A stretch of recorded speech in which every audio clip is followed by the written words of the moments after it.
Hi అండి. కాకరకాయ నిల్వ పచ్చడి పెట్టానండి. ఎలాగో చూద్దాము. ముందుగా ఒక టీ స్పూన్ మెంతులు, ఒక టీ స్పూన్ ఆవాలని దోరగా వేయించి పక్కకు పెట్టుకోవాలండి. తర్వాత కాకరకాయ ముక్కల్ని కూడా దోరగా వేయించి పక్కకు పెట్టుకోవాలి. ఇలా వేగితే సరిపోతుందండి. తర్వాత ఒక 10 వెల్లుల్లిపాయలని కూడా కొద్దిగా వేయించి పక్కకు పెట్టుకోవాలి. ఇది మన మెంతులో ఆవాల పొడిలో వేసి కొద్దిగా పల్సివ్వాలండి మిక్సీలో. తర్వాత తాలింపు కూడా వేసి మనం పక్కకు పెట్టుకుంటే ఆయిల్ చల్లగా అవుతుందండి.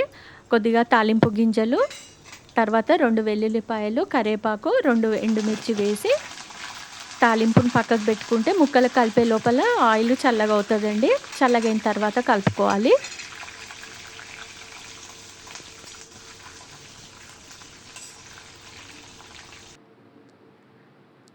ముందు మెంతుల్ని ఆవాల్ని మిక్సీ మెత్తగా పొడైన తర్వాత వెల్లుల్లిపాయలు వేసుకొని లైట్గా పల్సివ్వాలండి.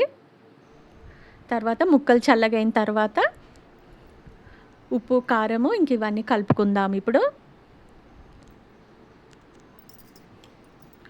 చింతపండు గుజ్జండి ఉడకబెట్టింది తీసి పక్కకు పెట్టుకోవాలి. కొద్దిగా ముక్కలకి కొద్దిగా పసుపండి, తర్వాత 2 టేబుల్ స్పూన్ కారము, 1.5 టేబుల్ స్పూను సాల్ట్, లేదా మీ రుచికి తగ్గట్టు వేసుకోండి, అడ్జస్ట్ చేసుకోవచ్చు. తర్వాత మెంతి పొడి, ఆవాలు, మెంతి పొడి,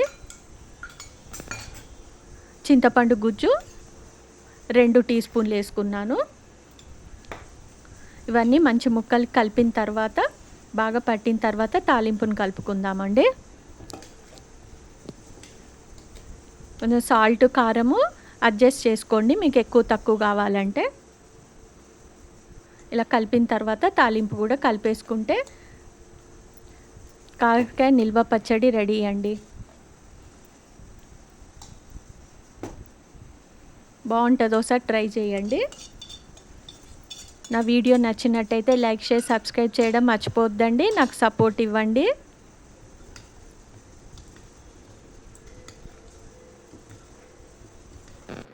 అంతే అండి, కాకరకాయ నిల్వ పచ్చడి. Thank you for watching.